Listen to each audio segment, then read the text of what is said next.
தானா தானா தானா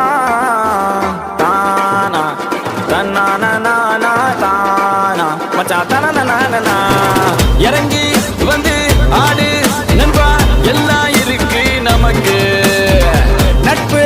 ஒண்ணு போதும் நண்பா மத்ததெல்லாம் எதுக்கு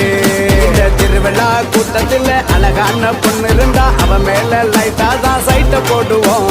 நண்பனோட காதலிக்கு அனகார பிரச்சனைனா நட்புக்காக வீட்டா தான் பைட்ட போடுவோம் நட்பு இருக்கு மத்ததெல்லாம் எதுக்கு கடவுள் தந்த வர உனக்கு நண்பன்